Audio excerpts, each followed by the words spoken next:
voilà Al comme ni nga ko waxee sedd bi mi ngi ñëw xam nga dañoo jógee ci li nga xamante ne moom mooy période tàngoor bi nag bu ñëwee dañuy daal di changer li nga xamante ne moom mooy rideau yi ñii daal di jël mbàjj yi def ci ay imperméable yi daal di koy takk teg ko ci kaw armoire yi ñi daal di denc couette yi nga xamante ne ay drap yu oyof yooyu noonu lañu daal la ñuy sangoo léegi nag il est temps nag ñu changer parce que fajar bi dafay xaw a seet lu diis waaw daal di def lu diis léegi nag dañuy commencer par li nga xamante ne moom mooy rideau yi parce que ñëpp xam nañ ne rideau sedd bi ci fenêtre bi lay gën a jógee fenêtre bi moom bu ubbeekoo tuuti boo moytuwulee da ngay daal di courant d'air wala faatu nga naan wala couloir ba wala couloir bi waaw d'habitude xam nga léegi couloir yi yëpp dañ ciy def li nga xamante ne moom mooy ay vitre aluminium du coup dañuy def seen ay rideau yu gàtt yu rafet vitres yi nag mooy tax mu am aération parce que kër dafa war a am aération ak sedd bi nag damay signaler benn affaire lu mu sedd boo yeewoo suba teel même bu fekkee benn 5 minutes la da ngay ubbi sa fenêtre néeg bi daal di aéré wu nga daal di tëjaat de ce fait rideau nag dafa bëri ay façon da ngay gis ñoo xamante ne rideau yi dañuy def benn gaz bu oyof doog a jël rideau yi nga xam ne dafa diis daal di ko ciy teg gaz bi mooy voile bi mooy lu transparent bi loolu nag d'habitude sedd bi tàngoor bi lañ koy def nga xam ne dañ koy def comme décor daal di wut fii ay attache def ko muy mën a flotter ndànk-ndànk daal di rafet mais sedd bi bu jotee jarul ñuy def gaz yooyu ndax du feeñ dañ koy wàccee du feeñ am na nag dafay sedd am na rideau yoo xamante ne nag soie la dafay di te soie ñëpp xam nañ ne soie bi ñuy def rideau dafay fat day tax ngelaw li bu dee ni ngelaw li bu flottee sax day tafuwaat puusaat ko ci lii bi ci fenêtre bi loolu day tax day lay protéger ci sedd bi dañuy signaler aussi ne porte néeg buntu néeg warul am rideau ñu bëri nag xamuñu loolu laari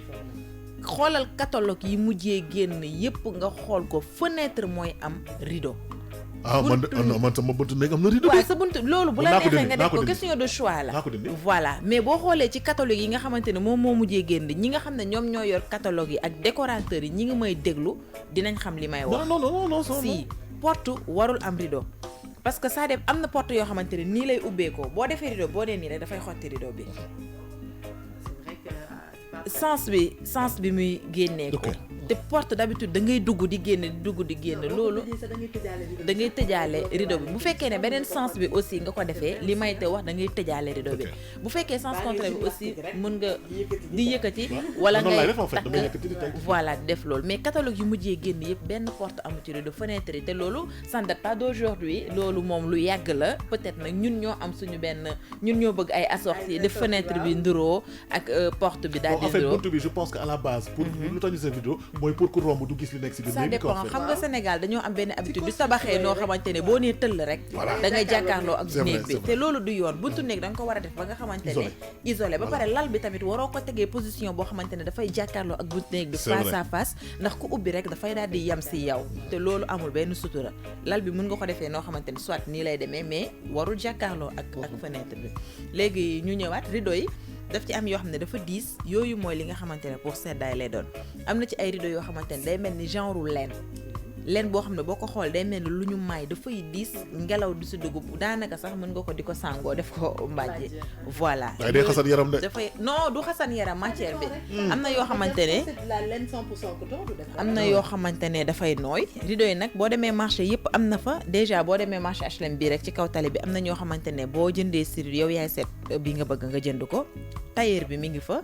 dañuy jaay anneau yi nga xamante ne moom la ñuy def ci rideau mi ngi nii am na yoo xamante ne moom mooy triangle yi am na yoo xamante ne aussi moom mooy porte rideau yi parce que rideau day am port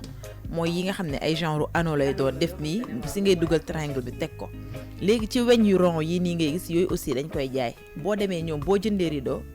tailleur baa ngi fa lépp accessoire yi koy jaay yëpp mi ngi fa te c'est moins cher. Laari am na benn affaire tamit boo xam ne dafa tendance léegi les gens là ils ont tendance à prendre fer forgé bu ñuul bi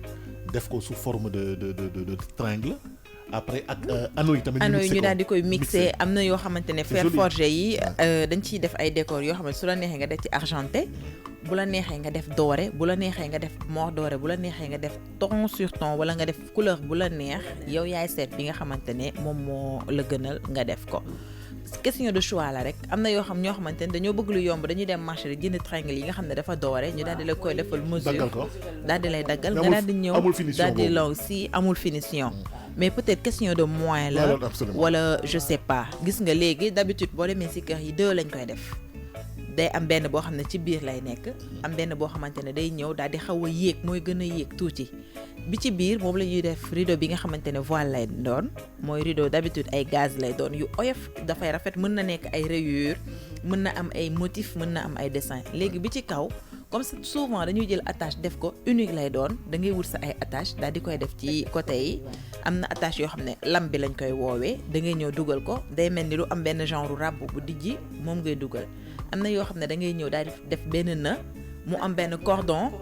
bu kii day am benn genre anote aussi buy def nii nga daal di ñëw longue ça dépend mais ci période bi à signaler que ni rideau buñ ci mënti def rek na 10 surtout li nga xamante ne moom mooy néegu xale yi si am na rideau yoo xam ne dañ koy dessiner bu dee góor yi ay Batman la ñuy def bu dee jigéen ñi ay Hello Kitty voilà dañ koy def xale bi dañ koy defal néegam ba nga xamante ne boo ko nee jàngil sax xale bi dafay sawar parce que lépp loo xamante ne daf ko war a gis ci biti mën na ko gis ci biir néeg bi day am décoration boo xamante ne day pousser xale bi à ce que mu toog ci biir néeg bi du génn du dem fenn même que aussi les couettes yi waxoon nañ ci la fois passée mais comme que la répétition elle est pédagogique ñu waxaat ci rek mais là dafa am benn problème c'est que pour man sama genre nga xam dañu am tàngat màjj yu 10 yooyu man dama koy sàngoo benn moment dama koy dindi voilà am na ban màjj nga ñuy conseil en fait parce que là c'est un vrai problème ah am na yenn mbàjj yoo xamante ne sincèrement du pour ñun du pour Sénégal gi ñi parce que quoi qu'on puisse dire Sénégal amu fi yenn mbàjj yoo xam ne da nga ciy dugg rek ci saa si da lay énerver non seulement mbàjj bi day diis boo xamante ne pour nga lem ko rek c'est tout un problème secondo doo am foo ko denc mbàjj bi sax mën na oyof ba pare am forte chaleur boo xamante ne lay génnee da lay énerver da lay étouffer boo duggee ci mbàjj bi daf lay daal di étouffer mën nañu wat ay couette loolu ñi ko def mooy ñi nga xamante ne dañoo am tàngat sedd bi day ñëw mais dañuy nekk sous climatiseur loolu mën nga utiliser sa mbàjj boobu parce que aussi daf lay protéger contre le fraîcheur voilà day tax doo courant d'air doo am yenn problème métit yi ak yooyu moom moo waral ñuy def mbàjj yooyu noonu aussi ñu ñëw ci li nga xamante ne moom mooy ànd cuuraay yi ñu bëri dañoo foog ne sedd bi bu jotee rek da nga war a jël néeg bi def ci cuuraay ba mu saxaar parce que loolu da lay protéger contre le froid loolu soo ko defee du la indil lu dul ay maladies asthme mën na la ci fekk mën na cuuraay bi mën na la fatt ba nga dem ba am nan lañ koy waxee sax boo xëjee comme genre gaz carbonique bi asphyxié wu ngay am voilà da nga koy daal di am mën na la indil ay problèmes yoo xamante ne kenn xamul lan la ay bronchite ak yeneen parce que ñëpp xam nañ ne cuuraay saxaar baaxul lii saxaar bi génn charbon lay doon ay toxique lay doon ak yoo xamante ne léegi cuuraay yi dafa bëri importé lay doon bu njëkk ba maire ñi dañ daan dem jënd seen goowe daal di koy bàcc sebet ko jël seen ay alice ak des trucs de ce genre daal di ko ciy def bu ñu ko tegee dafay daal di neex mais léegi suñu cuuraay importé yi man bu doon man maa ko man bizarrement man neexuma parce que dafay am benn xet boo xamante ne début bi dina neex mais après sa biir put bi lay jàpp wex ci wala mu indi la yeneen affaire ba pare xamuloo yan produit lañ koy defee te tout est chimique produit yoo xamante ne ay conserve la dañ koy jël defee ko soit ay Dubaï lay jógee wala ay Arabie Saoudite am na ci yoo xamante ne dafay niin ba bu laalee sa yére loxo yi di nga toog 24 heures yoo xamante ne sa xet bi du dañ day dugg sa biir wey boo juumee ba duggal sa loxo si sa biir gémmiñ dafay daal di wex xat les diffuseurs électriques yi tamit si am na ay c'est conseillé mais yooyu aussi dafa am benn menu de réglage bu ci nekk boo xamante ne waroo tout le temps mu koy def normalement diffuseur yi bu defee bu sànnee ñaar war nga toog au minimum 30 à 45 minutes muy doog a sànniwaat parce que aussi yooyu ay produits chimiques la ñun amuñu ay produits yoo xamante ne dafa c'est naturel à 100% la preuve en est que boo daggee ba jël ci parfum yooyu def ko ci alcool bi da lay bëgg rey te alcool bi dafa am produit chimique moo waral muy rey yenn microbe yi ak yooyu ku ciy utiliser yenn andi di def saxaar yi na nga ko bàyyi sur le feu sax nga daal di wut li nga xamante ne moom mooy papier aluminium def ci cuuraay bi daal di koy teg ci doom bu tàng bi bu fekkee ne amuloo papier aluminium nga daal di jël li nga xamante ne moom mooy doom bu tàng bi rek daal di ciy teg cuuraay bi mu daal di saxaar daal di xeeñ lu neex am na aussi ay lu ci mel ni genre yi ñuy utiliser fii ci kër gi ay comment il s'appelle encore Gilka bi wala yooyu am na yoo xamante ne c'est fruité si am na yoo xam ne c'est citronnelle lañ ko defee ñëpp xam nañ ne parfum boo xam ne dafa am citronnelle dafa neex pare mi ngi mel ni gamme Givenchy yi nii ñuy jaay ça coûte cher te yëpp à base de citron la dafa neex kon sedd bi daal nañu éviter yooyu xale yi dañ moytu yenn cuuraay yi ñu leen di defal di leen sàng bu baax seen néeg yi ku defaral sa parent bu ci defaral boppam néegam changer ay drap de liiwam ay couettam ak ay rideau na nga ko defaral sa doom parce que yaakaar naa ne xale bi nga war a njëkk a defar ba mu baax que yow parent bi li nga mën a muñ sa doom mënu ko muñ sedd bi dafa métti ndox yu tàng yi aussi ñi am xale nañuy defaral seen doom yi ay ndox yu tàng sedd bi sax il faut changer régulièrement drap yi ak rideau yi oui, tax ndax poussière bi absolument non seulement rideau yi dañuy absorber poussière bi mais à force bu koy absorber bu yàggee daf koy bàyyi mu jàll donc quand il y en a trop donc faut régulièrement di changer rideau yi surtout bu fekkee da ngay def rideau ba pare te da tëj fenêtre bi xam nga parfois pour may aération néeg bi tu mets des rideaux lourds pour que mu mun a maanaam wàññi ngelaw beeg fraîcheur bi mais les fenêtres sont toujours ouvertes donc ça veut dire que poussière baa ngi dugg donc boo du changer rideau yooyu noonu rideau chaque jour par exemple voilà dañuy poussière ba mu ëpp c'est pareil pour les draps yi tamit c'est la même chose il faut au moins chaque semaine nga changer drap bi c'est normal parce que voilà y a la poussière bi nga xam te ne dafay tag ci kaw drap bi te sedd moom mooy loo xamante ne da ngay tëdd ci lu am poussière moom soit doo ci jóg sëqët doo ci jóg xale yi bronché duñ ci jóg waaw sedd moom il faut vraiment faire attention dépoussiérer comme ni ma doon wax la dernière fois di dépoussiérer régulièrement comme yi nga doon wax sànq laari ci affaire rideau voile beeg rideau lourd bi am na ñoo xam te ne par exemple comme ni nga doon expliquer dañuy def léger bi ci ginnaaw def lourd bi ci kanam ci sedd bi am na ñoo xam ne dañ koy bàyyi noonu pourquoi parce que tey par exemple dans la nuit bu fekkee guddi la nii tu peux mettre les rideaux lourds et le matin juste pour aérer pour apporter de la lumière mën nga ibbi rideau bi comme li nga wax sànq pince ñaari côté yi pour bàyyi lumière bi dugg mais loolu xam nga tàngaay la gën a pratiquer que sedd moom si tu le fais tu peux avoir de l'aération mais il va faire froid très froid donc mais tu peux toujours refermer les rideaux lourds en te disant que soo bëggee lumière tu peux toujours réouvrir moo tax nga gis ñaari baaru triangle yooyu noonu gars yi di ko def bon c'est esthétique d'une certaine manière mais c'est aussi conseillé absolument voilà par rapport à certains endroits surtout les salons ak yooyu noonu waaw donc là rek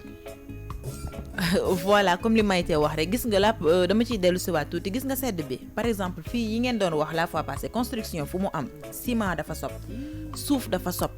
rideau bi da ngay gis boo ko fëggee des fois yow sa bopp da ngay tiit pardon da ngay daal di tistoole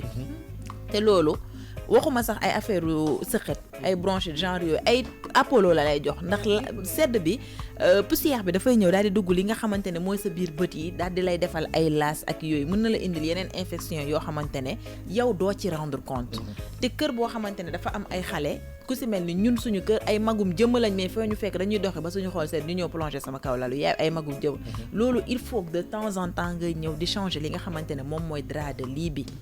comprendre nga parce que xale yi dañuy doxi ba seen xol sedd wala ñu génn ci toilette wala dara daal di ñëw rek daal di profitoo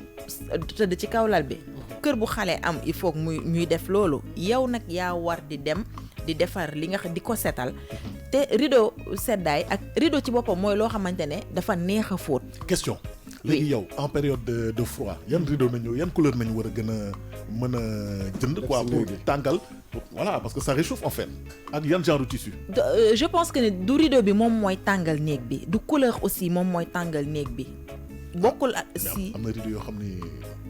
rideau bu fekkee ne néeg déjà néeg moom boo ko tëjee hermétiquement rek le fait que nga def ci benn rideau bu diis rek la tëj fenêtre yi dootul amati air ça da nga naan kay période hiver yan couleur la ñu war a joxe la ñu war a def période hiver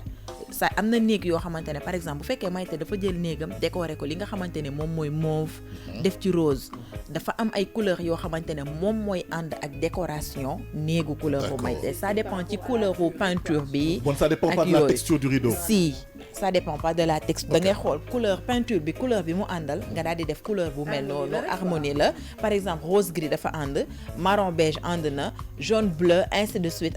bu fekkee ne nag sa néeg da nga ko def li nga xamante ne moom mooy couleur bu weex là mën nga def peinture bu la couleur bu la neex mais d'habitude sedd bi nit ñi dañuy préférer ay marron ay couleur sombre yi quoi yu sombre ay bleu de nuit ay gris couleur yi nga xamante ne dafa ça ne voilà la doon yenn yi si sa voilà bokkul ak li nga xamante ne naaj bu tàngee jër nga daal di sol lu ñuul da ngay tàng même man yooyu gëmuma ko parce que des fois dañ naaj bi day tàng nga sol tissu bu noir boo xamante ne coton la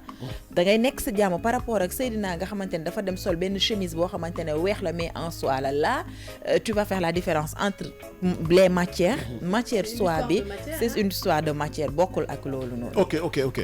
D'accord, parce que le noir ça attire et le blanc ça réfléchit. te bu fekkee ne da ngaa sol couleur blanc boo xamante ne soie la Maïté sol couleur bu noir boo xamante ne coton la moom moo lay gën a nekk si jàmm ka man mii nga xamante ne dama sol li nga xamante ne moom mooy soie bi. bon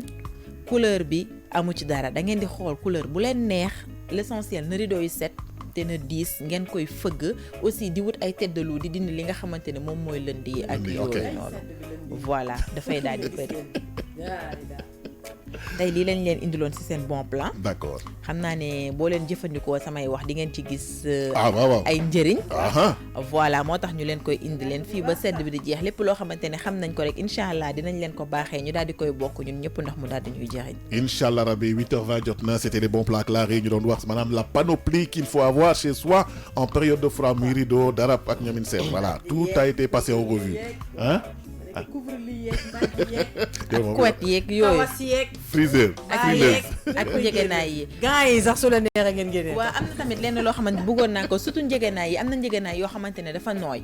yooyu de préférence moom lañ ciy soxla parce que sedd bi nga jël benn njëgënaay boo xam ne dafa dëgër sec daal di koy def. da ngay am ay problème articulation. ñëpp xam nañ ne sedd bi boo yeewoo rek déjà sa yaram yi de pour nga tàllal say loxo yi rek c'est tout un problème. te di nga yeewu lu yàgg ay benn 5 minutes 10 minutes ba pare doo mën a sax ne bëreet jóg ci bi kaw lal bi. d'habitude sax njëgënaay flocon coton moo si nekk ndeysaan. voilà pardon te njëgënaay yooyu aussi boo leen ko jëlee orthopédique yi. non am na beneen matière bu bokkul ak coton. boo xamante ne moom la ñuy def des fois ci couvre-lit yi. waaw ci couvre-lit yi. may fàtte turu kii boobu noonu. yooyu d'habitude aussi boo leen ko jëndee bu leen tëdd rek ci njëgën. toxo bu leen tëdd rek ci njëgënaay yi directement da ngeen ciy def ay mbubu njëgënaay daal di koy couvrir parce que yenn façon matières yi dafa baaxul da lay indil yeneen problème ay problème mu asthme yu ñuy am ak yooyu yëpp même que les nunuches dañ koy tere même yenn mbaaj yi dañ koy tere mais comme amuñu solution on est obligé que ñu jënd ko daal di ciy sangu sinon aussi dinañ am yeneen problème. Merci Lary Samb.